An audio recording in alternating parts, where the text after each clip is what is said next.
irmãos, presente aí, que legal. Tudo bem, Rafael? Tudo bem, Moacir, Inês, Simone? É Simone, não estou te reconhecendo não. Hoje nós vamos ler, aprendendo um pouco mais, Marivaldo, Janaína, tudo bem, né? Um pouco mais sobre os livros proféticos, ok?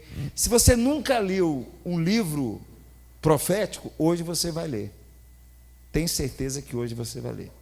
Porque é o menor de todos os livros da Bíblia. Os menores, né? Que é Obadias. Só tem um capítulo. Então eu queria convidar você a abrir sua Bíblia em Obadias.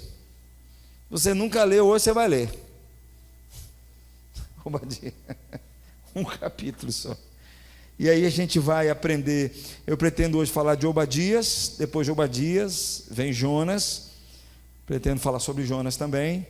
Que um capítulo só dá para a gente tratar aqui. Muito simples o livro, né, com um capítulo só. Você está na sequência: Amós, Obadias, Jonas. Ok? Tudo bem?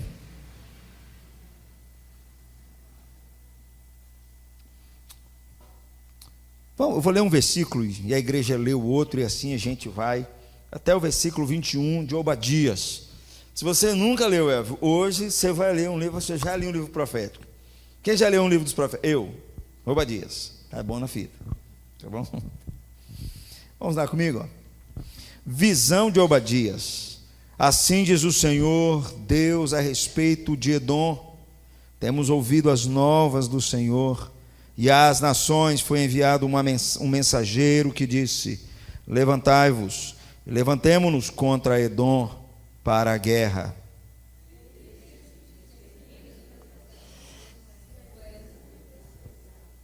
A soberba do teu coração te enganou, ó tu que habitas nas fendas das rochas, na tua alta morada, e dizes no teu coração: quem me deitará por terra?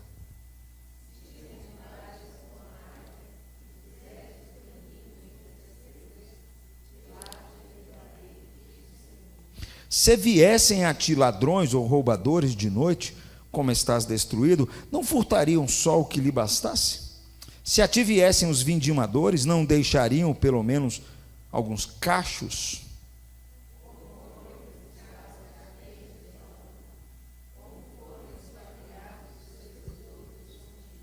Todos os teus aliados te levaram para fora dos teus limites. Os que gozam da tua paz te enganaram, prevaleceram contra ti.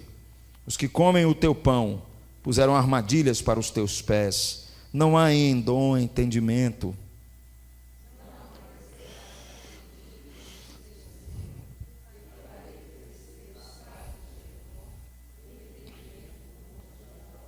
Os teus valentes, ó Temã, estarão atemorizados, para que do monte de Esaú seja cada um exterminado pela matança.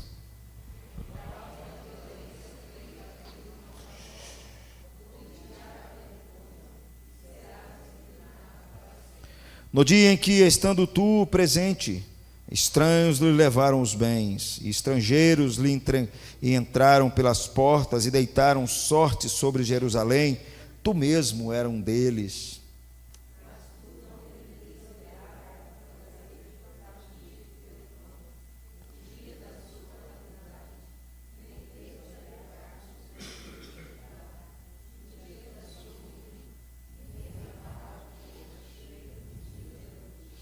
Não devias ter entrado pela porta do meu povo no dia da tua calamidade. Tu não devias ter olhado com prazer para o meu mal, para o seu mal, no dia da sua calamidade, nem ter lançado mão nos seus bens no dia da sua calamidade.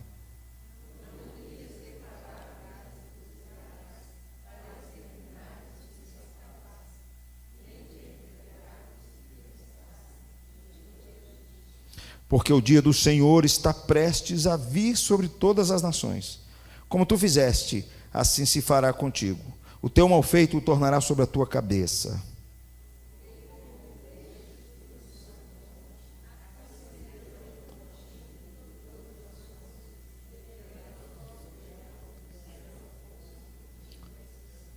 Mas no monte Sião haverá livramento, o monte será santo, e os da casa de Jacó possuirão as suas herdades.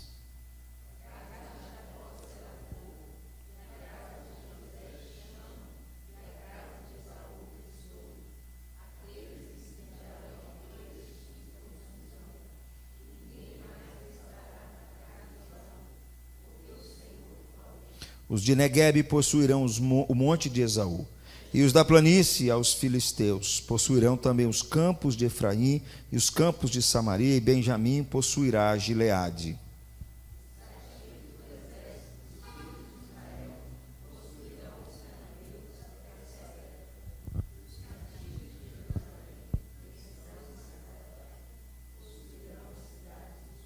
Salvadores hão de subir ao monte Sião, para julgar o monte de Esaú, e o reino será do Senhor. O livro de Obadias é um livro, né, só tem um capítulo, ok? Ele tem E aí, antes de eu falar alguma coisa, eu queria fazer uma pergunta. Edom é descendente de quem? Quem chuta aí? De Esaú, ok? De Esaú. Vocês lembram de um incidente que aconteceu com o povo de Israel atravessando, quando eles estavam passando pelo deserto? Vocês lembram? E aí eles querem passar dentro de um povoado, não deixam. Os edomitas, ok? Na leitura que você faz assim, o que chamou sua... O que você percebeu na leitura do texto? O que veio aí? Vamos lá, o que vocês perceberam aí na leitura que vocês fizeram? Ah, exatamente. Se alegraram, né? Assim, bem feito esse povo, não é verdade? Saquearam as casas, exatamente, Elvo, bem lembrado. Esse foi o pecado de Edom, bem lembrado. Lembrando aqui.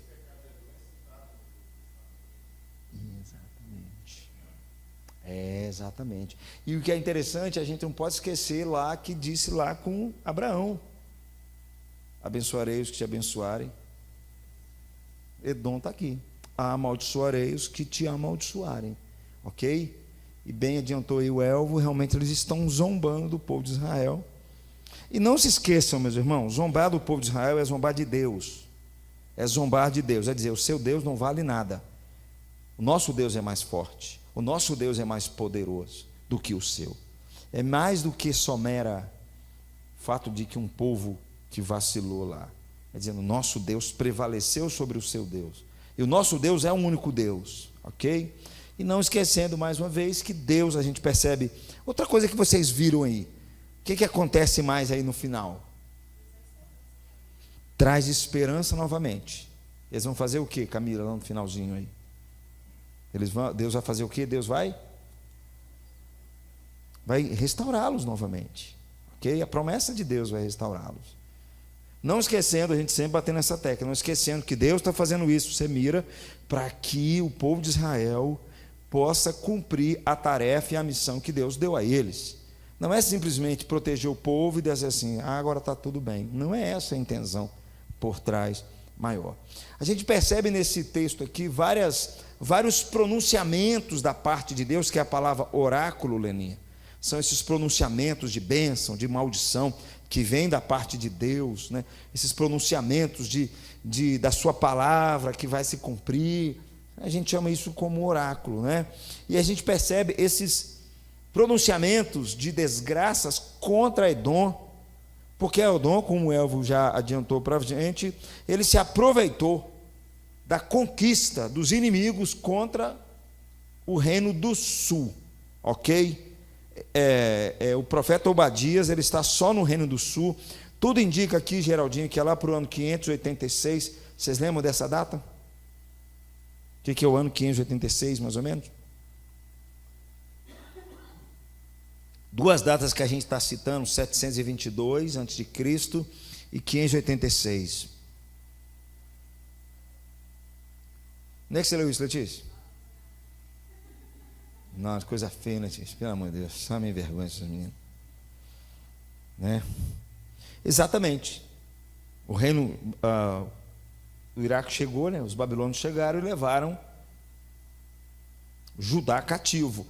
Obadias está logo em seguida. Alguns dizem que ele está logo, quando é levado, Obadias ele aparece logo aqui. E aí vem os edomitas dando uma risada porque foram levados. Opa, que coisa boa, que coisa legal. Ele é um profeta que fica só em Judá, tá ok? Só no Reino do Sul. Nós vamos ver, pelo menos Miqueias é um profeta que fica nos dois lados, mas Obadias só fica no Reino do Sul. Então tudo indica que foi logo depois da queda de Jerusalém. É bom dizer, meus irmãos, que foi um tempo muito triste, foi um tempo muito difícil, ok? Foi um tempo complicado para eles. A gente vê na televisão os refugiados, né? O povo tendo que sair da sua terra, tudo devastada, tudo destruída, dói o coração. Agora imagine o povo de Israel, por causa, claro, do pecado deles. O que a gente encontra também aqui, dentro do que o Elvo falou, né, muito bem adiantado, por um lado também é um julgamento de Deus sobre Edom. Porque Deus não só está punindo o povo de Israel, Deus também há de punir aqueles que estão indo contra o seu povo. Porque não sei se vocês perceberam, que eles olham com prazer. Olha o versículo 12. Tu não devias ter olhado com prazer para o dia do teu irmão, o dia da tua calamidade. Eles gostam, Eva, né? Eles, vizinhos.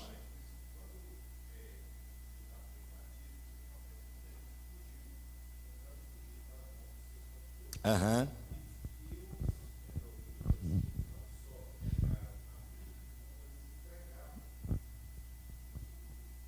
Os judeus também para os babilônios. Bem lembrado, tá vendo, gente? Que legal. Que coisa triste, né?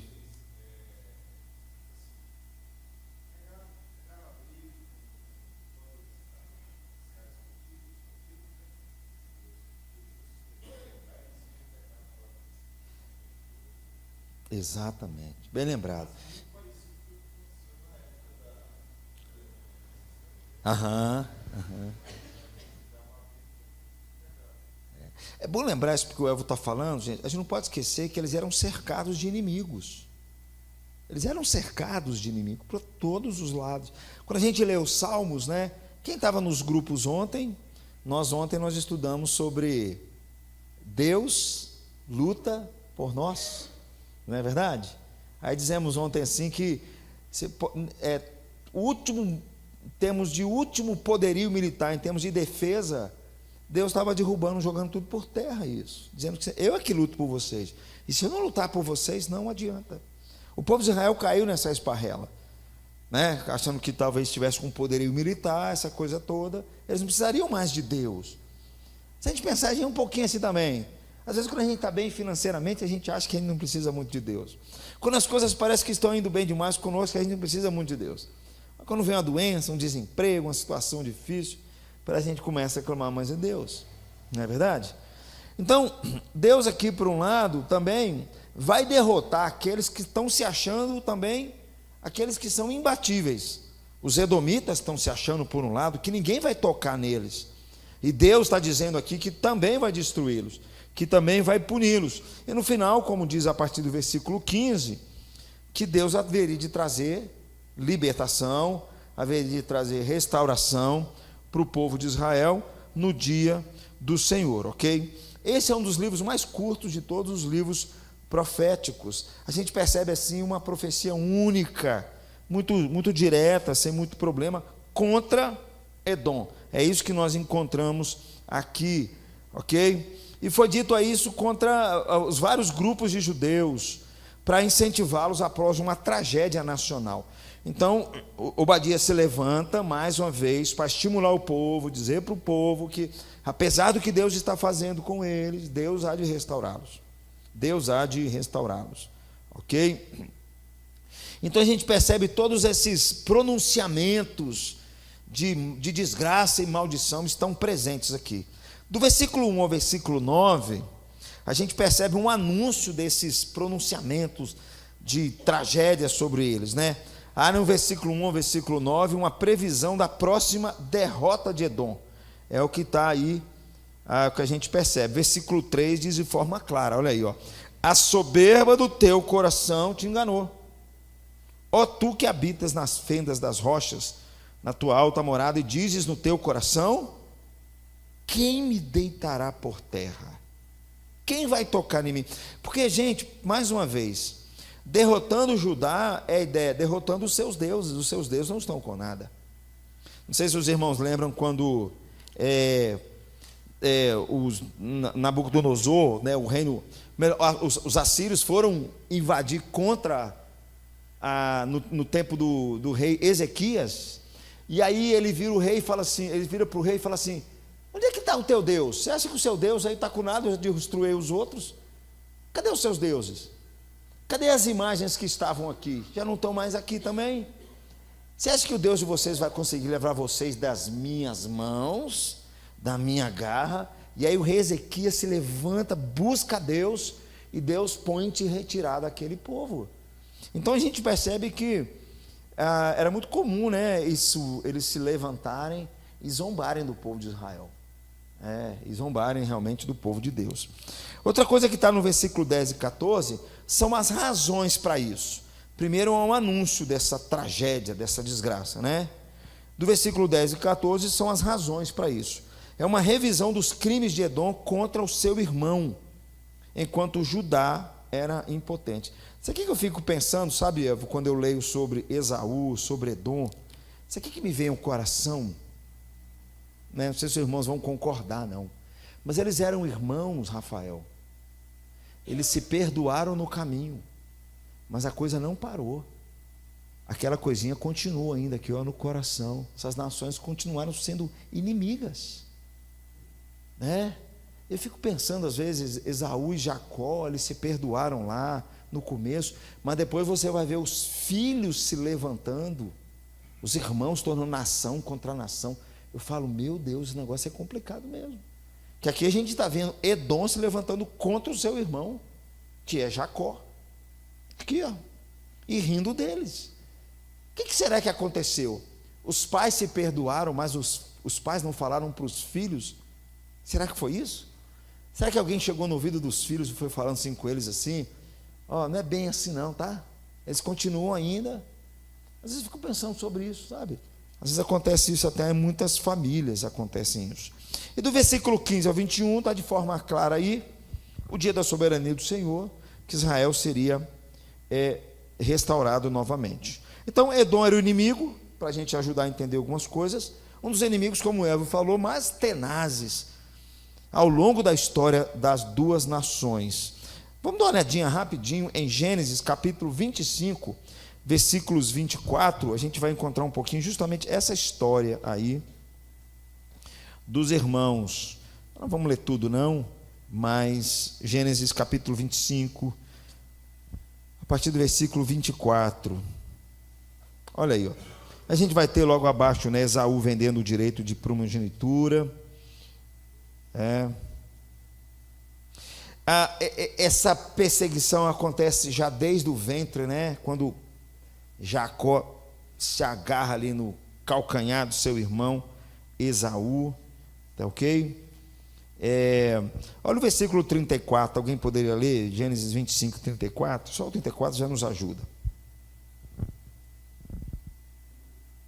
Só o 34, versículo, capítulo 25, 34.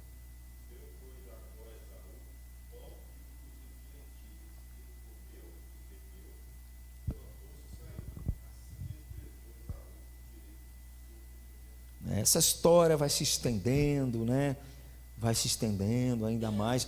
E a gente percebe isso acontecendo aqui no livro de Obadias, né? Por isso que não é de surpreender que Edom seja o assunto desses pronunciamentos de Deus a essas nações estrangeiras. Esse fato de que Deus falou e vai acontecer contra as nações estrangeiras. A gente percebe isso em outros livros também, Isaías, Jeremias, outros profetas falam sobre isso também. Os princípios para ler qualquer desses pronunciamentos de Deus à nação estrangeira se aplicam aqui. Veja bem, gente, ó. Esse texto vai dizer que Deus é Deus, mas Deus é Deus não é só de Israel. Deus é Deus de todas as nações. De todas as nações. É o que o texto está dizendo para nós. Deus é Deus de todo o mundo. E ele reflete ao lado disso essa maldição do pacto contra Abraão, como eu falei no começo: amaldiçoarei os que te amaldiçoarem. Veja bem, gente, só repetindo, Deus não faz isso por um capricho nele. Deus não faz isso em função de Israel. Especificamente, Deus faz isso porque Ele sabe que através de Abraão todas as famílias da terra seriam abençoadas. É por isso que Ele está agindo contra as nações inimigas e as amaldiçoando, porque em Abraão todas as famílias da terra seriam abençoadas. O descendente de Abraão, em Jesus todas as famílias da terra seriam abençoadas. Então não é um capricho simplesmente de destruir os inimigos, é um plano maior de Deus para a salvação de todas as nações, ok? A gente percebe aqui que essa guerra aqui é uma guerra que tem muito mais a ver com Deus, Paulinho. É o termo que a gente chama de guerra santa, é um mensageiro divino aqui. Se os pecados de Israel são grandes e merecem punição, a traição de Edom também deveria ser punida, pois está contra justamente o caráter dessa generosidade, da bondade de Deus. É o que a gente encontra nesse livro, né? E outra coisa, se Deus quiser libertar o seu povo completamente, Ele não pode deixar os seus inimigos livres. Ele precisa agir contra os inimigos e atacar contra os inimigos. Se deixar os inimigos livres, eles vão engolir o povo de Israel. Não teria jeito, né? E aqui a gente encontra um pano de fundo interessante para algo que vai acontecer mais à frente, apontando uma realidade dessa ideia, desses julgamentos que vão acontecer. Abra sua Bíblia, por favor, no Salmo de número 137. Por favor. A gente entende o Salmo 137, nos ajuda a entender melhor essa ideia desse pronunciamento aqui, que capta melhor essa sensação do que Israel estava sentindo sobre a traição de Edom. Como é que é o sentimento deles no Salmo 137? Abriram aí? Diz aí, ó. As margens, eles estavam aqui, lá na Babilônia, lá no Iraque, ok? Eles foram levados cativos para lá. Olha como é que o salmista diz: às margens dos rios da Babilônia, nós nos assentávamos e chorávamos, lembrando-nos de Sião. Fico tentando imaginar a cena, né, Janaína? Talvez eles olhando por longe assim, Rafael, se lembrando do tempo que Deus estava ali presente, do templo, se lembrando do tempo que eles viviam com seus filhos ali, se lembrando do tempo que eles adoravam juntos, nas suas festas anuais, lembrando disso tudo. Eles sentavam lá nos rios da Babilônia e começavam a chorar, lembrando de Sião. Nos salgueiros que lá havia, pendurávamos as nossas harpas, pois aqueles que nos levaram cativos, quem os levou cativos? Os babilônios. Os babilônios nos pediam canções, e os nossos opressores, que fôssemos alegres, dizendo: entoai-nos algum dos cânticos de Sião. Como é que eles respondem? Como porém haveríamos de entoar o canto do Senhor em terra estranha? Olha que loucura, cante para nós aí, ó. Eles estão com o coração amargurado, entristecido. Isso aqui retrata bem, quando a gente lê o livro de Obadias, o que estava no coração deles quando eles foram levados. Cante para nós suas canções. Como é que nós vamos cantar canções em terra estranha? Se eu de ti me esquecer, ó Jerusalém, que se resseque a minha mão direita, apegue-se a minha língua ao paladar, se não me lembrar de ti, se não preferir eu, Jerusalém, a minha maior alegria, contra os filhos de Edom, lembra-te, Senhor, no dia de Jerusalém, pois diziam: arrasai-a até os fundamentos. Imagine, Fatinha, eles caminhando e os edomitas dizendo, morrendo de rir, dizendo assim: acabe com eles mesmos, acabe com eles mesmos. Percebe, gente, o salmista está dizendo o que está no coração do povo de Israel, a dor que eles estão sentindo por serem levados. Versículo 8: filha da Babilônia, que há de ser destruída, feliz aquele que te dera o pago do mal que nos fizeste. Como é que diz o último versículo? Feliz aquele que pegar teus filhos, esmagá-los contra a pedra. Esse é o sentimento que está no coração deles. foram levados cativos, né? Então a gente percebe no Salmo 137, dá para a gente captar essa sensação do que estava no coração do povo de Israel com respeito à traição do seu irmão, a traição de Edom. Aí dá para a gente ler Obadias, de 1 a 6, junto com outros textos que se encontram, por exemplo, Jeremias, capítulo 49, abra lá sua Bíblia, por favor. Jeremias, capítulo 49. Não nos esqueçamos que Jeremias também foi um profeta que viveu esse tempo do reino do sul sendo levado, né? 49, de 14 a 16, olhem comigo lá. Jeremias 49, de 14 a 16. Os pecados e o castigo de Edom. Vamos ler comigo? Ouvi novas da parte do Senhor, e um mensageiro foi enviado às nações para lhes dizer: ajuntai-vos e vinde contra ela, e levantai-vos para a guerra, porque eis que te fiz pequeno entre as nações, desprezado entre os homens. O terror que inspiras e a soberba do teu coração te enganaram.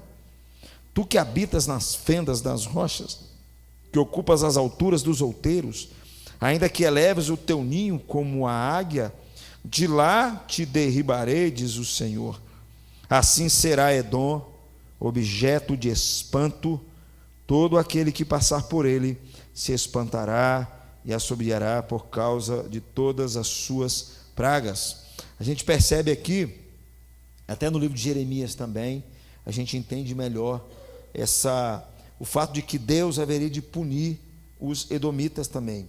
É muito provável que Obadias esteja reafirmando e reformulando isso que Jeremias está dizendo como seu ponto de partida, dizendo assim: o profeta falou e isso vai acontecer, ok? O profeta falou, esses são os pronunciamentos de Deus que haveria, seja de maldição, seja de desgraça, dentro do seu cumprimento, ok? Obadias nos lembra da justiça de Deus ao punir a pecaminosidade humana e a vitória final de Deus sobre os poderes terrenos. Então o livro de Obadias nos lembra disso. Deus há de punir o pecado, Deus há de punir a maldade humana, Deus há de punir a injustiça, e Deus há de trazer vitória final sobre os poderes terrenos, ok? Nenhum homem que se levanta pode se levantar e se colocar contra Deus, ok?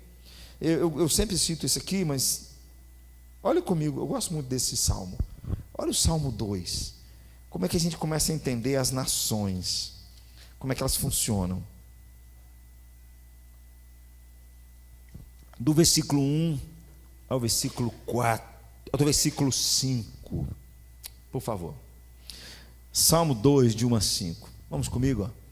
Porque se enfurecem os gentios, e os povos imaginam coisas vãs, os reis da terra se levantam, e os príncipes conspiram contra o Senhor e contra o seu ungido, dizendo: rompamos os seus laços, sacudamos de nós as suas algemas. Ri-se aquele que habita nos céus. O Senhor zomba deles. Na sua ira, a seu tempo, eles há de falar, e no seu furor os confundirá. É assim que as outras nações tratam. Que é isso? Que Deus, coisa nenhuma. É com a gente mesmo, senhor. Olha aí, vocês não foram levados? Cadê o Deus de vocês? Vocês não foram levados? Cadê? Percebe, gente? É isso que está acontecendo. Mas Deus vai trabalhar no povo de Israel, apontando para a restauração para o povo, dizendo que no final Deus vai tratar tudo isso, ok? O que me chama muita atenção, mesmo Deus punindo os gentios, punindo os inimigos de Israel, o que Ele vai fazer? Ele vai levantar Jesus para salvá-los, né? Eu gosto muito daquela passagem quando Jesus está passando em Lucas 9, né? E ele está passando em Samaria, e aí o texto diz que os samaritanos não gostam muito de que Jesus está passando ali, eles fecham a cara, e aí 2 homens muito crentes, né? João e Tiago, homens muito crentes, o que eles pedem? Deus, manda um raio do céu, faz churrasquinho de samaritano, Faz igual a Elias lá, manda churrasco do céu. Jesus fala assim: não façam isso. E por que ele fala isso? Porque logo em seguida Jesus morreria. E lá em Atos 1:8 está dizendo assim: vocês serão as minhas testemunhas, Jerusalém, Judéia, Samaria e até os confins da terra. O plano de Deus em punir os outros povos sobre Israel é para que o plano dele de salvação alcançasse todas as nações. Mas o povo de Israel não entendeu isso. Pois Israel entendeu que Deus só seria Deus se punisse. Deus só seria Deus se os matasse. Deus só seria Deus se acabasse com os inimigos. Mas o plano de Deus era muito maior. Deus estava punindo a nação de Israel com os inimigos. É isso que ele estava fazendo. E precisava fazer isso sim. Tudo bem, gente? Obadias? Simples, o livro, bonito. Dá para a gente entender um pouquinho o que está no coração deles. Coloca aí em cima Obadias, Salmo 137. Vai te ajudar a entender um pouco mais sobre o livro. Jeremias, capítulo que nós lemos aqui, Jeremias capítulo de número 49, de 14 a 16, nos ajuda também, ok? Sem problema? Alguma pergunta? É até bonito, né, você ver, quando você vê a soberba enchendo o coração, né, Janaína, assim, né? Que coisa, né? E os caras se achando, né? Jonas, gente, vamos para Jonas. Jonas, eu acho que não deve ter muita dificuldade para nós não, ok? E aí eu sempre gosto de perguntar: o que você lembra de Jonas? Baleia. Quem falou baleia? Perdeu uma estrelinha aí, quem falou baleia? Coisa feia, hein, Letícia? Que é isso, hein? É, menina, vou encontrar você para o seu pai, menina, pelo amor de Deus. É verdade? É um grande peixe. Eles têm dúvida se é a baleia ou não, porque dizem que o gogó da baleia é menorzinho um pouquinho. Mas isso aí não é verdade. É engraçado, né? Eles gostam de zombar sobre isso. Já reparou? Os não crentes zombam de dois casos. Pode reparar: Noé e Jonas. Eles gostam de zombar dos cristãos sobre esse negócio, né? Mas por incrível que pareça, Jesus citou os dois: Jonas e Noé. Por incrível que pareça, né? Mas aí, Jonas, gente, o que vocês lembram de Jonas sem ser a baleia, sem ser o grande peixe? Deus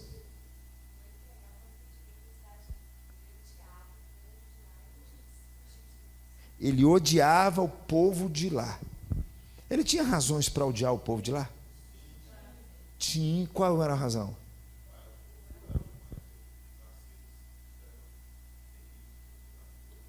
Nínive é a capital da Síria, né? Imagine, deixa eu pegar o seu caso, Elvio. Imagine, por exemplo, vou dar um exemplo assim, vamos supor, que o seu pai conte para você, por exemplo, matou os irmãos do seu pai, um povo que mora para o lado ali de Valadares, afora, num canto lá de Valadares, ok? Eles moram num grupo que mora ali, eles mataram os seus tios, ok? Botaram o seu pai numa situação complicada. E aí Deus levanta para você e fala assim: ô Elvio, você vai ter que pregar o evangelho para eles, né? É isso que está acontecendo com Jonas. Não é verdade? É isso. Tem que pensar bem mesmo, né?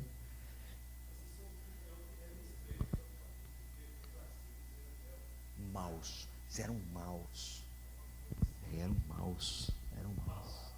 É. Eles eram maus. Na verdade, todos eles eram maus, né?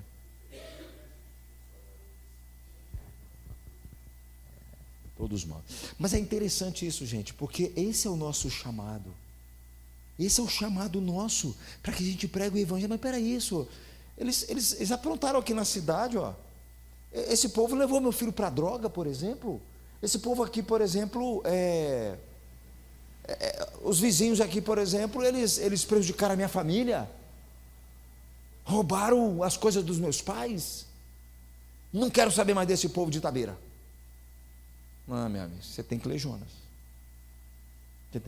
A gente pode levantar e falar assim: que eles morram, que todos eles morram, porque eles merecem morrer. Tem vizinho meu que está morrendo, e tem que morrer mesmo, Fatinha. Que isso não presta, o pai dele não presta. Conheça a história do pai dele, porque aqui na cidade tem muito disso. Cidade pequena tem muito disso. Todo mundo conhece a história, todo mundo. E isso às vezes é um grande empecilho para a pregação do Evangelho. A gente se torna como Jonas. Deus nos manda ir lá e fala assim: não vou, porque eu conheço essa família, eu conheço esse pessoal aí. Esse pessoal não presta. Conheço a história desse povo. Jonas é um alerta para nós como igreja. No lugar que a gente está, que a gente conhece muito bem a vida das pessoas, a gente fala assim: eu não vou pregar o Evangelho para ninguém, não. De morra. Não é assim, gente.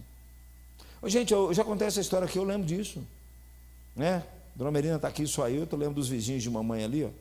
Morava na casa 71, os vizinhos moravam no 81, né? No velório da minha avó, o vizinho aprontou um treinar, e aí deu uma confusão no dia do velório da minha avó, sabe? E mamãe ficou com muita raiva daquilo. Eu lembro até hoje, mamãe falando no meu ouvido esse negócio: ó, Renato, vizinho aqui, hein? Ó, esse vizinho aqui fez isso. Esse vizinho aqui fez isso. Nunca esqueci. E adivinha, quando eu ia em Vitória, o que vinha à minha mente? Vizinho. Eu não quero saber desse povo. Um dia desse fiquei sabendo que ele ficou doente. Bem feito. Não é verdade? Gente, percebe? Percebe que é assim o nosso coração? Deus está falando assim: não, Marivaldo, você ir lá, Marivaldo, você ir lá pregar para esse povo. É o que está acontecendo com Jonas. Não vou. Que morra esse povo aí. Que Deus. Só que Jonas não conhecia Deus, né? Muita raiva, né? Gente, Jonas fica com raiva de Deus, Elvio. Porque Deus é misericordioso. Deus não devia ter feito isso. Não devia ter feito. Eu acho que Jonas virou para Deus e falou assim: só não pediu a minha autorização. Eu devia ter pedido. Eu ia ensinar para o senhor. Isso para o sim, só não sabe o que aconteceu. Não é verdade? É o livro de Jonas. É um livro bonito, um livro pequeno, mas muito profundo. Ok? Muito profundo. E que nos ensina. Aí são 4 capítulos. Alguém quer comentar mais uma coisa? Eu acho que ia comentar sobre Jonas. Você ia falar sobre os vizinhos lá, que é isso mesmo. Não é não? Então tá bom. Tá bom? A gente percebe, na verdade, Jonas é o único livro dos livros proféticos que você não vê essa ideia assim, como acontece nos outros. Essa ideia assim de Deus levantar um profeta e os inimigos virem. Não é isso que está acontecendo aqui, não é nada disso. Está mais para a figura da pessoa do profeta e da figura de um Deus. E é importante que eu já te adianto isso: o livro de Jonas é um livro que fala de Deus. Fala de um Deus misericordioso, fala de um Deus amoroso, um Deus que se levanta para resgatar pessoas, as piores que você puder imaginar. Ok? Então é por meio de um profeta altamente relutante, Deus vai demonstrar sua compaixão por um dos odiados inimigos de Israel, e como o Elvo falou muito bem, os assírios. Na verdade, se a gente pensar bem mesmo, isso está em todas as escrituras. Eu estava comentando com a minha sala de escola dominical que quando Jesus vem em Moacir, no tempo de Jesus, os romanos eram terríveis. Eles eram maus. Eles eram maus. A gente acha assim que era uma coisa boa, o povo vivendo. Não eram. Não eram. É por isso que o povo tinha dificuldade de entender Jesus, porque Jesus estava olhando para eles. Eu já citei aqui quando Jesus entra lá em Lucas 4, né, Celeste? Jesus entra na sinagoga, abre as escrituras e fala: o Espírito do Senhor está sobre mim, porque Ele me enviou para pregar o evangelho aos pobres, libertação aos cativos e apregoar o ano aceitável do Senhor. A Jesus cita 2 exemplos de não-judeus, né? Não-judeus, fecha o livro, os caras ficam bravos com Jesus, querem matar Jesus, porque eles queriam vingança. Eles aguardavam o dia do Senhor nesse sentido, que vem a vingança. Ok? Tá?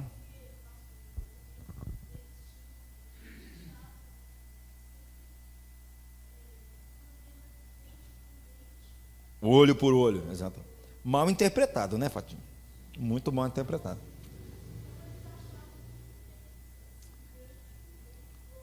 Exatamente.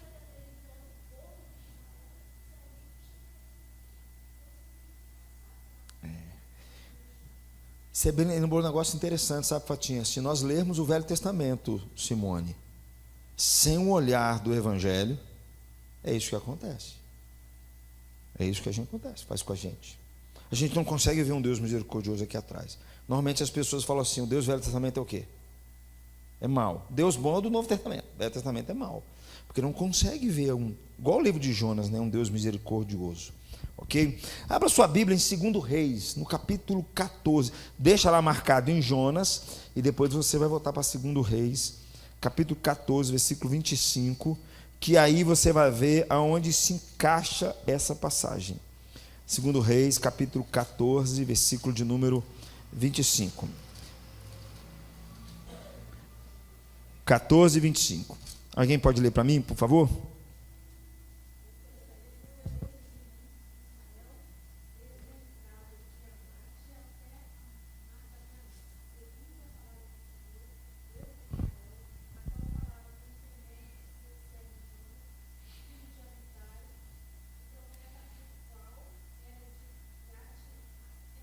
Isso. Aqui a gente percebe o período reinal do Jeroboão II, ok? E aí a gente percebe restabelecer os limites de Israel, a entrada de Amate, cumprindo por intermédio do seu servo Jonas, filho de Amitai, o qual era de Gat-Efer, ok? E aí a gente vai ver que no livro de Jonas a gente vai encontrar Deus como Criador, Deus sustentador, Deus redentor de todas as pessoas. A gente vai encontrar a preocupação compassiva de Deus pelos gentios, que são os ninivitas. A compassão. Por isso que Deus falou com Abraão, gente: você, Abraão, vai ser uma bênção para todas as nações da terra. Ok? Há aqui em Jonas uma relutância. Jonas representa a relutância de Israel, a dificuldade de Israel em reconhecer um Deus compassivo, um Deus bom, um Deus misericordioso. Ô, gente, isso é muito difícil mesmo. Vou dizer para vocês, é muito difícil isso. Não é fácil, gente. Não é fácil a gente tentar entender esse Deus. Imagine você, Raimundo, você tem um filho, alguém fez mal para o seu filho, e Deus sendo misericordioso com essa pessoa que fez o mal para o seu filho. Como é que você entende esse Deus? Então o livro de Jonas, numa visão geral assim, ele é o único entre todos os profetas. Não é uma coleção de pronunciamentos da parte de Deus, não é nada disso, desses oráculos. É uma narrativa sobre uma compaixão de Deus por alguns gentios odiados por meio de um profeta hebreu que não queria que Deus se envolvesse com isso. Não queria que Deus se envolvesse com esse negócio. Ok? Então a história é dividida em 4 partes aqui, muito simples. Ok? Primeira coisa, a gente encontra no primeiro capítulo. A gente pode ler o versículo 1 até o versículo 3, por favor, vamos ler comigo? Jonas 1, de 1 a 3, vamos lá? Veio a palavra do Senhor a Jonas, filho de Amitai, dizendo: dispõe-te, vai à grande cidade de Nínive e clama contra ela, porque a sua malícia subiu até mim.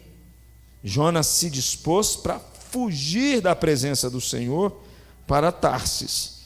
E do Jope achou um navio que ia para Tarsis. Pagou, pois, a sua passagem e embarcou nele para ir com eles para Tarsis, para longe da presença do Senhor. Esse Jonas é o cara, né? E o cara agora estou bem na fita. Chegou lá, o bicho chegou até a dormir no fundo do navio, não é verdade? A gente percebe que Jonas, ele responde Deus fugindo, Léo, da presença, tentando fugir da presença de Deus, né? O que é que Deus faz, gente? Qual que é a sequência? Quem lembra a história?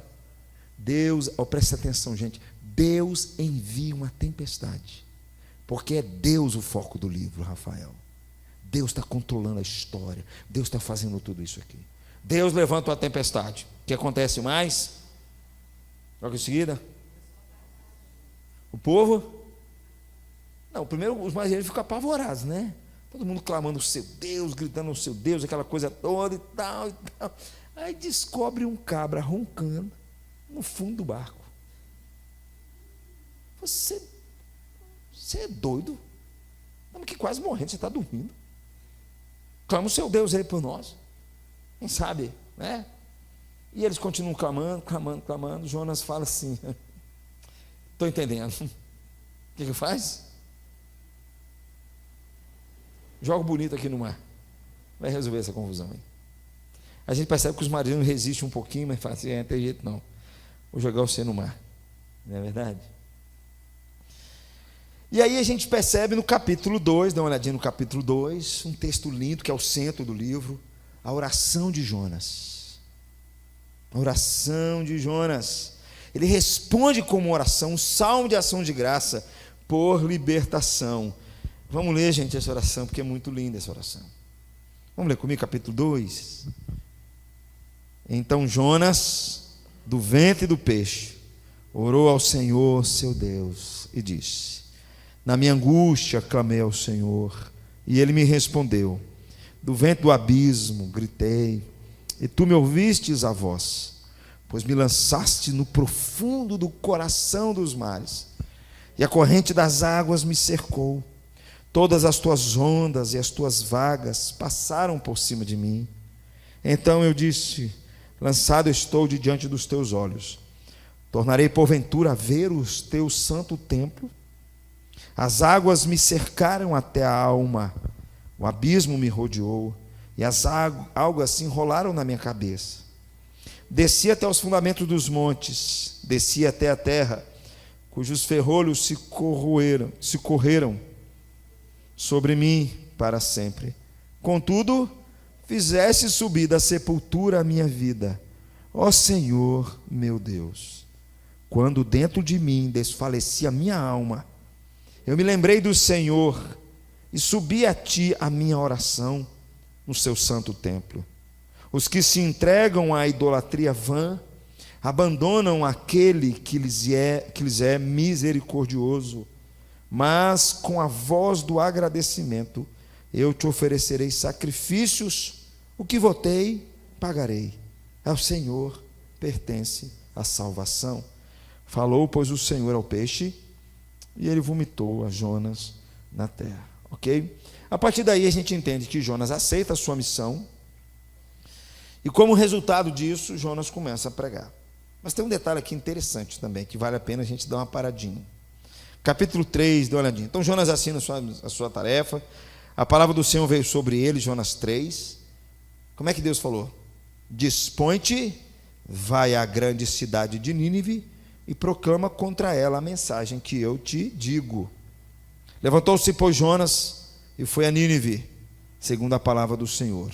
Ora, Nínive era cidade muito importante diante de Deus, e de 3 dias para percorrê-la. Começou Jonas a percorrer a cidade, caminho de um dia, e pregava, e dizia: ainda 40 dias, e Nínive será subvertida. O texto diz que para percorrer a cidade precisava de 3 dias, mas ele fez em um dia. Correu mais do que Geraldinho. Né, Geraldinho?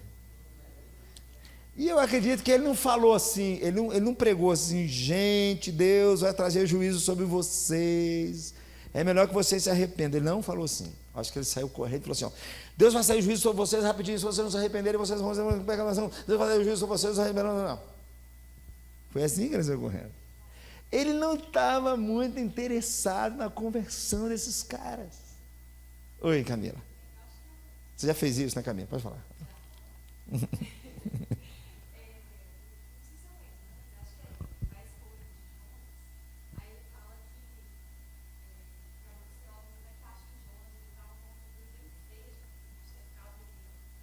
Uhum. Uhum.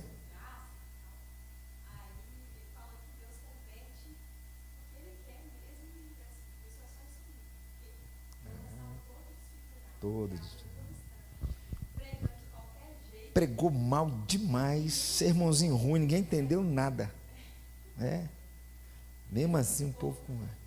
Bem lembrado, Camila. Deus é quem chama mesmo, gente. Depender só de Jonas já era. O povo não estava entendendo nada que ele estava falando. E a decepção de Jonas qual foi? Que o povo se converteu. É igual o pastor Jeremias fala assim: pregou um sermãozinho ruim, mas é ruim, né? 120 mil pessoas numa palavra só converteu, não é verdade?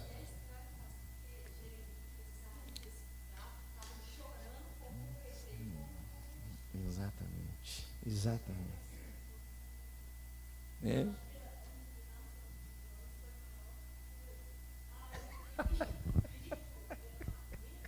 Eu não queria isso, né? Exatamente. Exatamente. Naquele dia ele foi pregar, ele não orou antes, não orou para o povo converter, falou assim: vou de qualquer jeito mesmo, estou nem aí, vou pregar um sermãozinho ruim aqui, que se vir, não vai salvar, não quer que ninguém salve também. E pregou mal demais, né? Vai salvar e vai embora. Terminou, ninguém entendeu nada, e aquela mensagem salvou o povo, não é verdade?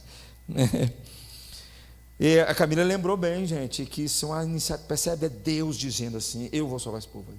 Nós somos instrumentos, e vou dizer, maus, ruins, de que achar que depende da gente, pode esquecer, não é verdade? Pode esquecer mesmo, né? Então Jonas se rompe em ira, porque Deus, de fato, responde com a oração do profeta. No finalzinho do capítulo 4 de Jonas, capítulo 4, versículo 9 e 10, vamos dar uma olhadinha, para a gente adiantar aqui. Capítulo 4, 9 e 10, por favor. Vamos ler comigo aqui. Então perguntou Deus a Jonas: é razoável a tua ira por causa da planta? Ele respondeu: é razoável a minha ira até a morte. Tornou o Senhor: tens compaixão da planta que não te custou trabalho, o qual não fizesse crescer, que numa noite nasceu, numa noite pereceu. E não hei de eu ter compaixão da grande cidade de Nínive, em que há mais de 120.000 pessoas, que não sabem discernir entre a mão direita e a mão esquerda, e também muitos animais. Gente, isso é uma palavra para o nosso coração, é uma palavra para a igreja ser missionária, é uma palavra para a igreja se despertar, é uma palavra para a gente, coisas que às vezes estão agarradas na nossa alma aí, ó, largar tudo isso e pregar o evangelho, se tornar canal de bênção na mão de Deus nesse negócio aqui, não é verdade? Posso ter misericórdia aqui, não? Como Paulo vai dizer lá em Romanos 9, eu vou ter misericórdia de quem eu aprover ter misericórdia. Eu não preciso perguntar para você, não, ó. É Deus dizendo, a sua soberania falando sobre isso. Algumas coisas importantes para a gente ler Jonas aqui, que não pode sair da nossa mente. Primeiro, é a habilidade do narrador em contar a sua história. Okay? E essa preocupação teológica muito importante aqui, que ele traz essa questão do anúncio do evangelho, né? A fim de apreciar o poder dessa narrativa, você tem que tentar se colocar nas sandálias dos israelitas, você tem que se colocar nas sandálias, falar igual a outra lá, nas chinelas, não é verdade? Aqui do povo de Israel, né? Porque a história funciona justamente dessa maneira. Isso nos ajuda a entender a passagem. Jesus também fazia isso também muitas vezes. Existe essa habilidade literária do narrador. Por exemplo, a história básica é moldurada pela fuga de Jonas da parte de Deus, e ele mostra a sua razão no capítulo 4, versículo 2. Se você ler o capítulo 1, versículo 3, a gente vê Jonas caindo fora, mas o capítulo 4, versículo 2, ele mostra a razão. Orou ao Senhor e disse: ah, Senhor, não foi isso que eu disse estando ainda na minha terra? Por isso me adiantei, fugindo para Tarsis. O que ele diz aí, gente? Pois sabia que és Deus clemente e misericordioso, e tardio em irar-se, grande benignidade, e que te arrependes do mal. Eu sabia, Deus. Eu só não queria. Eu não queria que acontecesse isso. Eu não queria que fulano e beltrano se convertesse. Eu queria que fulano fosse para o inferno mesmo. Porque fulano merece ir para o inferno. Não é verdade? Porque não é assim mesmo, né? Note, meus irmãos, que a resposta dos marinheiros ao resgate de Deus antecipa a compaixão de Deus para Nínive, né? A ironia usada aqui para garantir pontos teológicos. Os marinheiros pagãos acabam se sacrificando a Deus depois que o profeta desafia Deus, ele é lançado ao mar. No final do seu salmo, Jonas exclama, que é o versículo chave do livro de Jonas: a salvação, Jeová, vem do Senhor. A salvação vem do Senhor. E isso é demonstrado através do arrependimento dos ninivitas. É representado aqui na retenção de Deus não julgar, mas Deus salvar. Jonas, em sua ira contra o Senhor, ele fala, no entanto, fala a verdade sobre o caráter de Deus. No capítulo 4, versículo 2. Deus, eu sei quem tu és. Eu sei que o Senhor é tardio em se irar. Eu sei que o Senhor é grande em misericórdia. Ok? Jonas aqui é resgatado pela morte, pelo Senhor, nos fins deseja morrer em vez de viver. Por que será que Jonas desejou morrer, gente? O que vocês acham?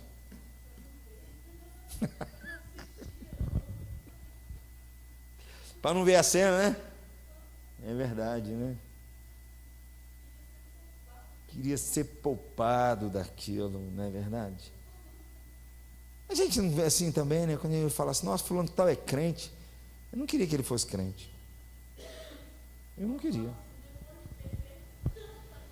Depois que ele fez tanta coisa. Deus é misericordioso. Gente, Fatinho, isso é tão sério. A gente liga as nossas televisões e eles passam isso para a gente o dia inteiro. A ideia é de que Deus não pode ser misericordioso. Eu vou dar 2 exemplos para vocês pequenos. Uma é do Bruno, o goleiro. A mídia caiu em cima, voltou com ele para a cadeia de novo. Não estava admitindo. A outra foi a Samúdio. Eu não estou falando assim, ela cometeu um crime, a gente sabe que ela cometeu um crime, mas você vê a intenção da sociedade é que não aceita essas coisas. Coloque isso na nossa cabeça. As pessoas não acreditam que Deus pode perdoá-las. Sabe por quê, gente? Simples. Porque é assim que pensam os religiosos. Religiosos pensam, Deus vai salvar os bonzinhos e vai detonar os maus.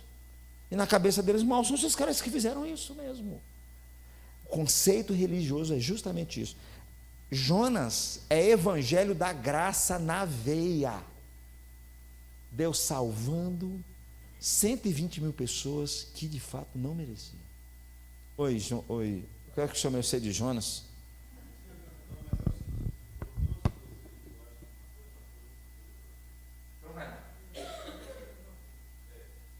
Vai lá, Jonas, continua, Jonas.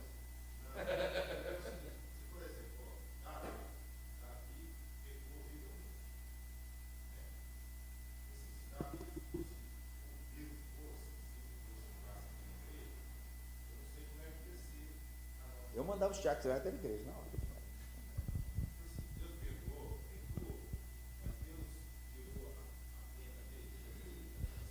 Aham.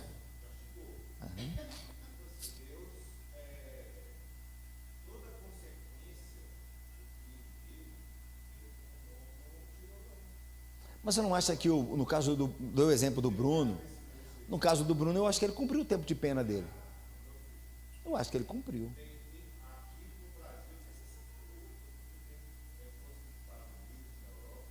Não, não, não. Eu tô aqui no Tupiniquim aqui, aguenta a ponta aí. Nós estamos aqui, nós estamos debaixo de lei aqui.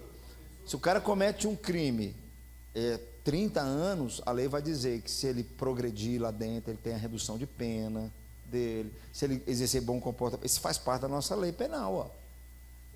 O que eu estou querendo, eu só trouxe isso à baila aqui, porque não é só o caso do Bruno e dessa menina, é essa sensação que passam para a gente, muito grande, muito grande. Eu vi uma cena uma vez, mostrando na televisão, cara, eu fiquei, assim, meu coração doeu, eu sei que o cara cometeu um crime, o cara tinha matado uma menina, e aí a câmera filmou assim, o pai, sei lá, tio, sei lá, olhando para a menina, para o cara assim, e falando assim, isso não é gente, é um bicho, não sei o quê. E a câmera filmando aquilo, achando que estava soltando fogos de artifício.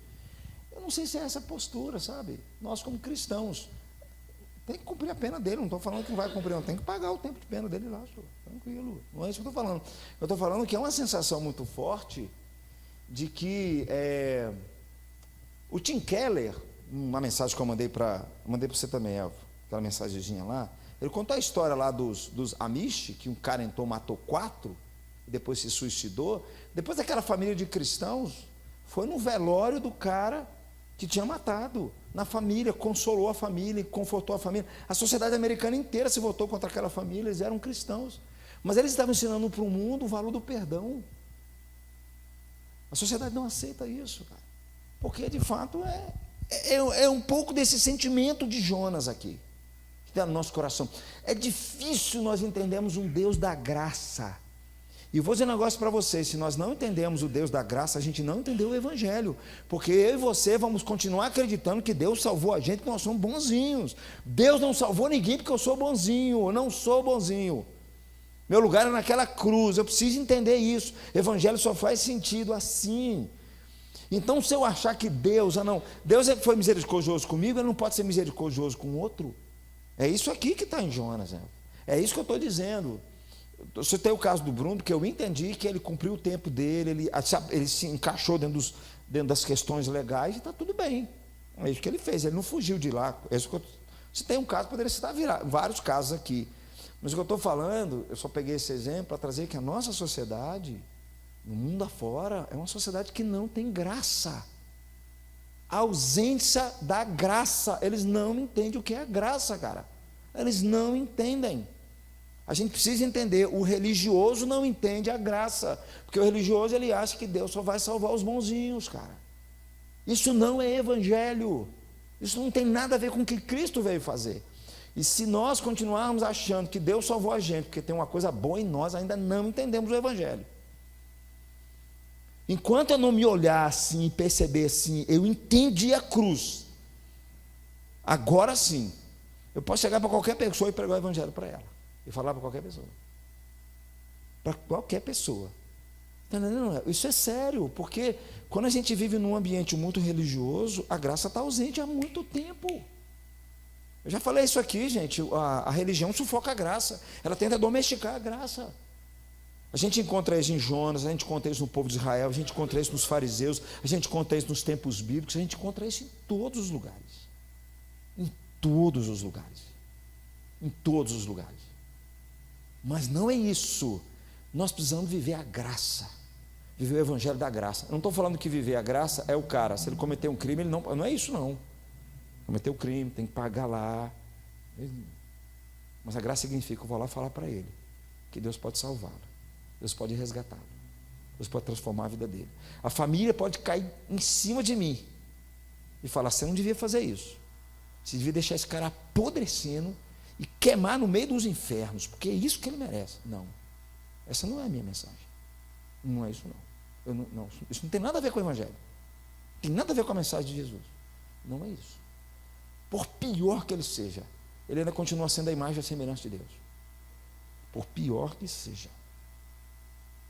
Gente, eu falo, sabe por que isso é difícil? Porque é difícil mesmo. Foi difícil para Jonas. Foi difícil para Jonas. Mas eu vou dizer para vocês, se a gente não viver esse evangelho, eu não tenho mais alternativa. Não tem mais alternativa. Não tem. Não adianta eu chegar para esses caras e falar assim: fiquem bonzinhos, melhorem. Isso não tem nada a ver com o evangelho, Celeste. Não tem nada a ver com o evangelho. Absolutamente nada. Né? E Jonas está com esse sentimento. Mas Jonas fala assim: eu sei que Deus é clemente, eu sei que Deus é misericordioso. Entendeu, Elvio? É nesse sentido aí que eu... não estou falando que não tem que cumprir. Quando eu citei o exemplo deles, que eu entendi que eles pagaram o tempo deles de pena, mas a sociedade os quer ver lá apodrecendo. Não, eles cumpriram a lei. É isso que eu dei esse exemplo. Okay? Agora, se a lei disser assim, que tem que cumprir mais 10 anos, amém, tem que cumprir 10 anos lá dentro. Isso aí é questão lá com justiça. Aí não tem nada com isso. Entendeu? Se quiser, você briga lá com o juiz, ou com o advogado, ou com quem você quiser lá. Não é verdade? Mas o que a gente precisa entender é o evangelho. Esse livro de Jonas é a mais profunda expressão de um Deus. Como é a pergunta que eu sempre faço: como Deus pode me salvar? A mim, Renato. Como Deus? Acabou meu tempo? É isso? Não. Então tá bom. Mas está acabando já, gente. Vamos encerrar aqui. Segundo lugar, essa história é de Deus apenas. Não é de Jonas. É Deus. É Deus que mostra aqui. Ele é o protagonista. Ele chama Jonas, ele envia uma tempestade, ok? Ele intensifica isso no coração dos marinheiros, ele fornece um grande peixe para resgatar Jonas, ele se torna objeto de louvor de Jonas, ele envia Jonas uma segunda vez, ele permanece com a sua mão ali, através da pregação de Jonas. No final ele fornece tanto a planta quanto o verme, e o vento, e o leste abrasador, para instruir Jonas dos caminhos de Deus. Jonas, por outro lado, serve como uma folha que a história de Deus possa ser contada para a nossa vida. Então isso, gente, tudo lembrando o pacto de Abraão. Em ti serão benditas todas as famílias da terra. E Deus é cheio de compaixão, cheio de misericórdia por tudo que Ele é e tudo que Ele fez. Ok? E a intenção é abençoar outras nações. A eleição de Deus aqui é um ato da misericórdia de Deus. E pode se tornar para alguns a base do orgulho e de preconceito. Neste caso aqui, lembre-se que a Síria, como foi lembrado, era um império extremamente cruel, Jeová. Eles eram maus demais. Se você ler a história dos assírios levando o povo de Israel, dá vontade de chorar, o que eles fizeram, né? Mas Deus estava dando a essas pessoas a chance de se arrependerem. Ok? É isso que Deus fazendo. Deus mostrando a sua justiça, de forma graciosa, melhor dizendo, retendo a sua justiça e mostrando a sua misericórdia. Ok? E aqui, para me encerrar, o livro de Jonas continua sendo a história bíblica do Deus Criador, do Deus Redentor, que mostra compaixão não só por Ele mesmo, mas também por todos que Ele criou. Ok? Deus continua amando até os seus inimigos. É interessante que, Janaína, Jesus lembra de Jonas. Jesus fala assim: tem alguém aqui que é maior do que Jonas. Muito maior do que Jonas. Eu gosto muito daquela passagem, eu já citei para os irmãos, quando os discípulos estão no mar da Galileia, estão passando uma grande tempestade, e aí Jesus está dormindo no barco, eles acham que eles vão morrer, e aí a passagem é muito parecida com a de Jonas, a mesma coisa. Alguém no fundo, o povo achando que vai morrer, aquele desespero todo, tal, não sei o quê. Acordam alguém, no caso de Jonas, o lançam ao mar, ok? No caso de Jesus, ele é acordado e a gente fala: Jesus, você não percebe não que nós estamos morrendo? Você não se importa não? Jesus acalma a tempestade. E aí, o que eu aprendo naquele texto é que Jesus está dizendo assim: essa tempestade que vocês estão enfrentando aqui, ele é menor, porque tem uma tempestade maior do que essa. E para vencer essa tempestade, que é a morte ou o pecado, eu também vou ter que ser lançado, não ao mar, mas vou ter que ser lançado numa cruz. Só que eu não for lançado na cruz, vocês vão ficar livres dessa grande tempestade, que é o pecado e a morte. Então, gente, Jesus é muito maior do que Jonas. Ele mesmo disse, sabe? E a gente percebe que em Jesus a misericórdia dele é muito grande. O amor dele é extenso demais. É muito grande. E é bom, gente, é muito bom que a gente entenda que, de fato, Deus, Ele só salvou você por um ato da graça dele. Não foi um ato do nosso mérito. Foi um ato da misericórdia de Deus sobre a vida do ser humano. Eu gosto muito disso, Rafael, você sabe por quê? Eu sempre falo para a igreja que nós somos ao mesmo tempo justos e pecadores. Nós precisamos ter essa consciência maior de onde é que Deus nos tirou. Porque isso é que nos impede da comunicação do Evangelho. Nos impede das pessoas verem em nós a graça de Deus sobre nós. Porque as pessoas olham para nós e falam assim: eu sei porque que Deus te escolheu, Suzy. Você não teve a realidade como a minha. Porque você foi uma menina boazinha para sua mãe. Eu sei que não foi nada disso, só estou dando um exemplo, tá bom? Você foi uma menina boazinha para sua mãe, obedeceu sua mãe, obedeceu seu pai, nunca fez nada de errado. É por isso que Deus te escolheu. Mas o meu caso não tem saída. A mensagem não é essa. A mensagem não é essa. Eu gosto muito da oração do publicano. Tem um publicano e o fariseu. O fariseu, como é que ele ora? Deus, obrigado. Porque eu não sou como os demais aqui, ó. Jejuo 3 vezes por semana. Dou dízimo das pequenas coisas. Como é que o publicano ora? Deus, ser propício a mim, o pecador. Nem um pecador, é o pecador. Ser propício a mim, o pecador. A cruz só faz sentido assim. Tudo bem, gente? Tem alguma pergunta? Temos aí Jonas, aprendemos um pouco mais, uma história tão linda, tão bela, que mexe com os nossos corações. Ok?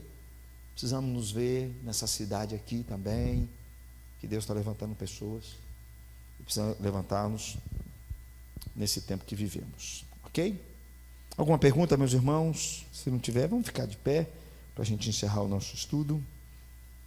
Rafael, ore para a gente, por favor. Pode perdoá-las. Sabe por quê, gente? Simples. Porque é assim que pensam os religiosos. Religiosos pensam: Deus vai salvar os bonzinhos e vai detonar os maus. E na cabeça deles, mal são esses caras que fizeram isso mesmo. O conceito religioso é justamente isso. Jonas é evangelho da graça na veia. Deus salvando 120 mil pessoas que de fato não mereciam. Oi, o que é que o senhor sei de Jonas?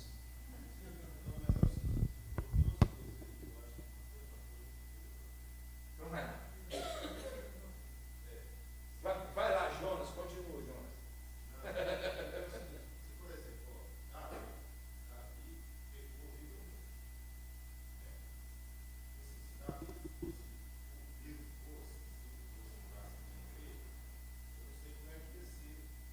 Eu mandava o Tiago, você vai ter igreja, não.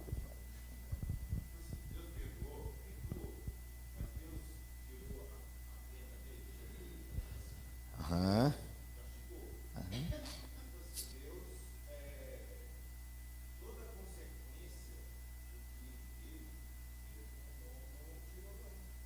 Mas você não acha que, no caso do exemplo do Bruno, no caso do Bruno, eu acho que ele cumpriu o tempo de pena dele. Eu acho que ele cumpriu.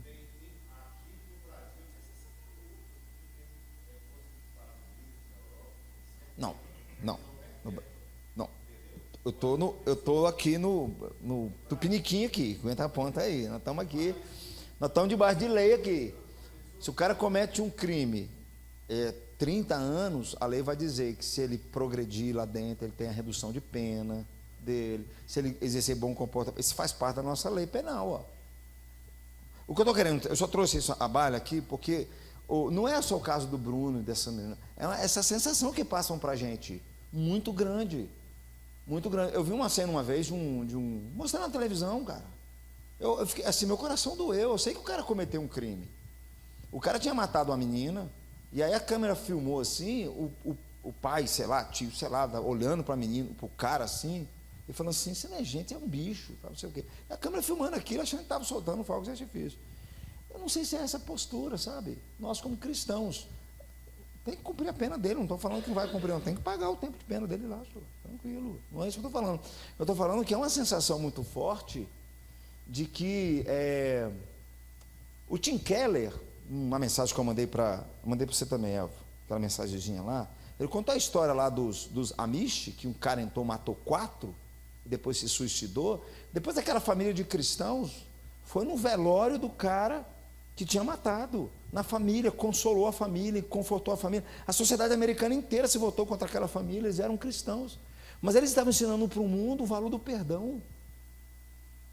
A sociedade não aceita isso, cara, porque de fato é um pouco desse sentimento de Jonas aqui, que está no nosso coração. É difícil nós entendermos um Deus da graça. E vou dizer um negócio para vocês, se nós não entendemos o Deus da graça, a gente não entendeu o Evangelho, porque eu e você vamos continuar acreditando que Deus salvou a gente porque nós somos bonzinhos. Deus não salvou ninguém porque eu sou bonzinho, eu não sou bonzinho. Meu lugar é naquela cruz, eu preciso entender isso. Evangelho só faz sentido assim. Então, se eu achar que Deus foi misericordioso comigo, ele não pode ser misericordioso com outro. É isso aqui que está em Jonas, é isso que eu estou dizendo. Você tem o caso do Bruno, que eu entendi que ele cumpriu o tempo dele, ele se encaixou dentro das questões legais e está tudo bem. É isso que ele fez, ele não fugiu de lá. Se tem um caso, poderia citar vários casos aqui. Mas o que eu estou falando, eu só peguei esse exemplo para trazer que a nossa sociedade, no mundo afora, é uma sociedade que não tem graça. A ausência da graça. Eles não entendem o que é graça, cara. Eles não entendem. A gente precisa entender, o religioso não entende a graça, porque o religioso ele acha que Deus só vai salvar os bonzinhos, cara. Isso não é evangelho. Isso não tem nada a ver com o que Cristo veio fazer. E se nós continuarmos achando que Deus salvou a gente, porque tem uma coisa boa em nós, ainda não entendemos o evangelho. Enquanto eu não me olhar assim e perceber assim, eu entendi a cruz, agora sim, eu posso chegar para qualquer pessoa e pregar o evangelho para ela, e falar para qualquer pessoa, Não, isso é sério, porque quando a gente vive num ambiente muito religioso, a graça está ausente há muito tempo. Eu já falei isso aqui, gente, a religião sufoca a graça, ela tenta domesticar a graça. A gente encontra isso em Jonas, a gente encontra isso no povo de Israel, a gente encontra isso nos fariseus, a gente encontra isso nos tempos bíblicos, a gente encontra isso em todos os lugares. Em todos os lugares. Em todos os lugares. Mas não é isso. Nós precisamos viver a graça. Viver o evangelho da graça. Eu não estou falando que viver a graça é o cara, se ele cometer um crime, ele não é isso não. Cometeu o crime, tem que pagar lá. Mas a graça significa, eu vou lá falar para ele que Deus pode salvá-lo, Deus pode resgatá-lo, Deus pode transformar a vida dele. A família pode cair em cima de mim e falar, você não devia fazer isso, você devia deixar esse cara apodrecendo e queimar no meio dos infernos, porque é isso que ele merece. Não, essa não é a minha mensagem. Não é isso não. Isso não tem nada a ver com o evangelho, tem nada a ver com a mensagem de Jesus. Não é isso. Por pior que ele seja, ele ainda continua sendo a imagem e a semelhança de Deus. Por pior que seja. Gente, eu falo, sabe por que isso é difícil? Porque é difícil mesmo. Foi difícil para Jonas. Foi difícil para Jonas. Mas eu vou dizer para vocês, se a gente não viver esse evangelho, eu não tenho mais alternativa. Não tem mais alternativa. Não tem. Não adianta eu chegar para esses caras e falar assim, fiquem bonzinhos, melhorem. Isso não tem nada a ver com o evangelho, Celeste. Não tem nada a ver com o evangelho. Absolutamente nada. Né? E Jonas está com esse sentimento. Mas Jonas fala assim, eu sei que Deus é clemente, eu sei que Deus é misericordioso. Entendeu, Elvio? É nesse sentido aí que eu, não estou falando que não tem que cumprir. Quando eu citei o exemplo deles, que eu entendi que eles pagaram o tempo deles de pena, mas a sociedade os quer ver lá apodrecendo. Não, eles cumpriram a lei. É isso que eu dei esse exemplo. Porque, agora, se a lei disser assim, que tem que cumprir mais 10 anos, amém, então tem que cumprir 10 anos lá dentro. Isso aí é questão lá com justiça. Aí não tem nada com isso. Entendeu? Se quiser, você briga lá com o juiz, ou com o advogado, ou com quem você quiser lá. Não é verdade? Mas o que a gente precisa entender é o evangelho. Esse livro de Jonas é a mais profunda expressão de um Deus. Como é a pergunta que eu sempre faço. Como Deus pode me salvar? A mim, Renato. Como Deus? Acabou meu tempo? É isso? Não. Ainda tá bom. Mas está acabando já, gente. Vamos encerrar aqui. Segundo lugar, essa história é de Deus apenas. Não é de Jonas. É Deus. É Deus que mostra aqui. Ele é o protagonista. Ele chama Jonas. Ele envia uma tempestade. Ok? Ele intensifica isso no coração dos marinheiros. Ele fornece um grande peixe para resgatar Jonas. Ele se torna objeto de louvor de Jonas. Ele envia Jonas uma segunda vez. Ele permanece com a sua mão ali, através da pregação de Jonas.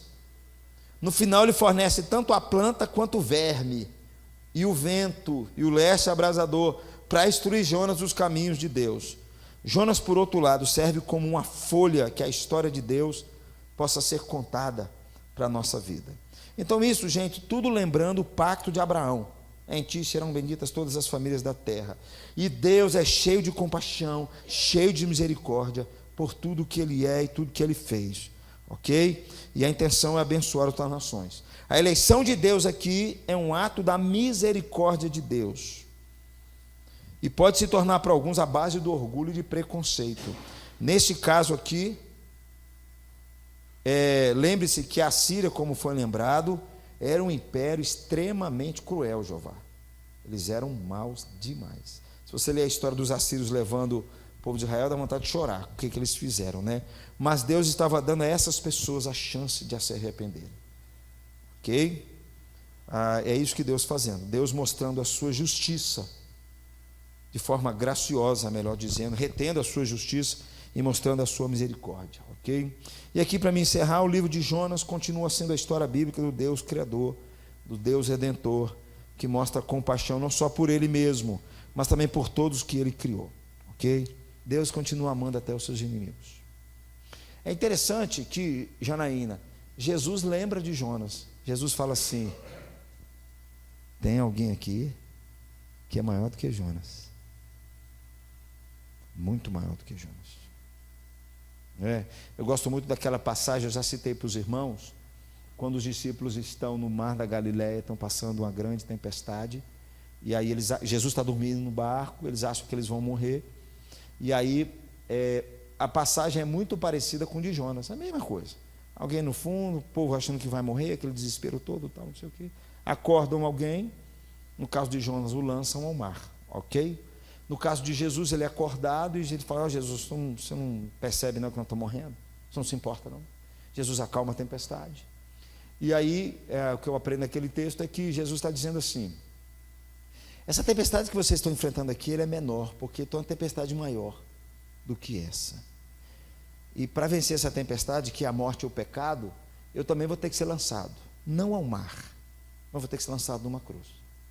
Só que eu não for lançado na cruz, vocês vão ficar livres dessa grande tempestade, que é o pecado e a morte.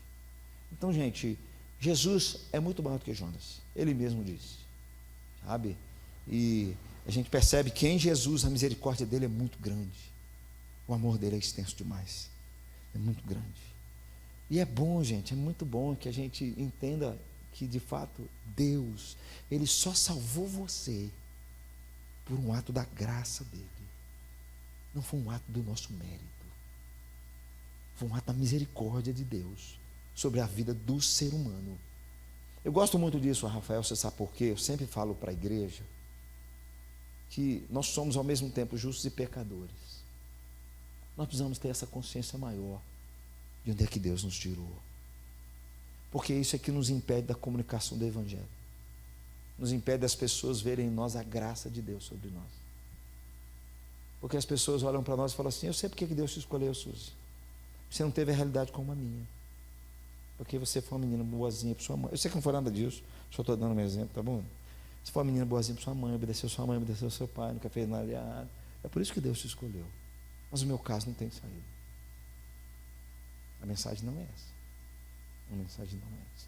Eu gosto muito da oração do publicano. Tem um publicano e o fariseu. O fariseu, como é que ele ora? Deus, obrigado, porque eu não sou como os demais aqui, ó. Jejuo 3 vezes por semana. Dou dízimo das pequenas coisas. Como é que o publicano ora? Deus, ser propício a mim, o pecador. Nem um pecador, é o pecador. Ser propício a mim, o pecador. A cruz só faz sentido assim. Tudo bem, gente? Alguma pergunta? Temos aí Jonas, aprendemos um pouco mais, uma história tão linda, tão bela, que mexe com os nossos corações. Ok? Precisamos nos ver nessa cidade aqui também, que Deus está levantando pessoas, e precisamos levantar-nos nesse tempo que vivemos. Ok? Alguma pergunta, meus irmãos? Se não tiver, vamos ficar de pé para a gente encerrar o nosso estudo. Rafael, ore para a gente, por favor. E é bom, gente, é muito bom que a gente entenda que de fato Deus, ele só salvou você por um ato da graça dele. Não foi um ato do nosso mérito, foi um ato da misericórdia de Deus sobre a vida do ser humano. Eu gosto muito disso, Rafael, você sabe por quê? Eu sempre falo para a igreja que nós somos ao mesmo tempo justos e pecadores.